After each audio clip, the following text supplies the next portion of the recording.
হরে কৃষ্ণ। তা আমরা আমাদের পূর্বজন্মের কর্ম অনুসারে বর্তমান জীবন ও দেহ লাভ করি। বর্তমান জন্মের সুখ দুঃখ, হাসি কান্না, দুঃখ কষ্ট, আনন্দ বেদনা, প্রাচুর্য দারিদ্রতা ইত্যাদি আমাদের জীবনের প্রতিটি জিনিসই আমাদের পূর্বজন্মের কর্মফল অনুসারে সাজানো আছে। এখন প্রশ্ন হলো, আমাদের বর্তমান জীবন যদি পূর্বজন্মের পাপ পুণ্য ইত্যাদি কর্মফলের ছাঁচে গড়া হয়, তবে আর সাফল্য ও ব্যর্থতার প্রশ্ন কিসের? যা ঘটছে যা ঘটবে তা তো আর আমার হাতে নেই, সবই আমার ভবিতব্য, আমার কপাল, আমার ভাগ্য, যা আগে থেকেই আমার জন্য নির্দিষ্ট হয়ে আছে। তাহলে এখানে ব্যর্থতার দুঃখ থাকা উচিত নয়, আর সাফল্যের হাসি হাসারও কোনো জায়গা নেই। একেবারে ছাঁচে গোড়া বাঁধা ধরা জীবন, এই জীবনে তাহলে কি কোনো বৈচিত্র্য নেই?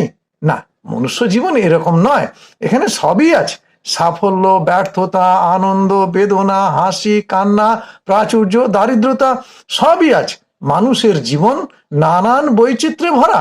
হ্যাঁ, আমাদের বর্তমান জীবন পূর্বজন্মের কর্মফলে গড়া ঠিকই, কিন্তু ভগবান আমাদের কর্মফল হেতু এই মায়ার বন্ধন থেকে মুক্ত হওয়ার রাস্তাও বলে দিয়েছেন গীতা ভাগবতের মধ্যে।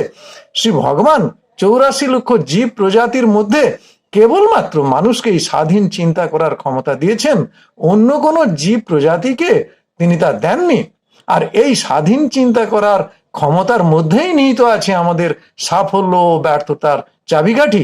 আমাদের সাফল্য নির্ভর করে দুটি জিনিসের উপর, এক হলো নিজের প্রচেষ্টা, আর দ্বিতীয়টি হলো শ্রী ভগবানের কৃপা, শ্রী ভগবানের অহৈতুকী কৃপা।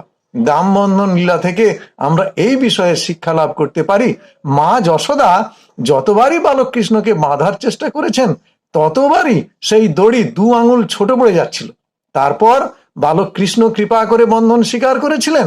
এখানে মা যশোদার প্রচেষ্টা এবং ভগবানের বন্ধন স্বীকার অর্থাৎ আশীর্বাদ লক্ষণীয়। অর্থাৎ আমরা তখনই সফল হব যখন আমরা চেষ্টা করব এবং ভগবান কৃপা করবেন। আমি নিজে কোনো চেষ্টা করব না, শুধু শ্রী ভগবানের কৃপার আশায় অলস হয়ে বসে থাকবো আর ভাববো ভাগ্যে যা আছে তাই তো হবে, কিংবা ভগবানের কৃপার কোনো প্রয়োজন নেই, আমি নিজেই সমস্ত সমস্যার সমাধান করে ফেলবো। এই দুটো মনোভাবই শাস্ত্র বিরোধী, আর এটা কোনো কাজের কোথাও নয়। পূর্বজন্মের কর্মফলও যেমন আছে, তেমন তা থেকে উত্তরণের পথও আছে। কপালের লেখা বা ভাগ্যও যেমন আছে, আবার নিজ চেষ্টা ও ভগবত কৃপার মাধ্যমে সেই ভাগ্যকে জয় করার পন্থাও আছে। হরে কৃষ্ণ।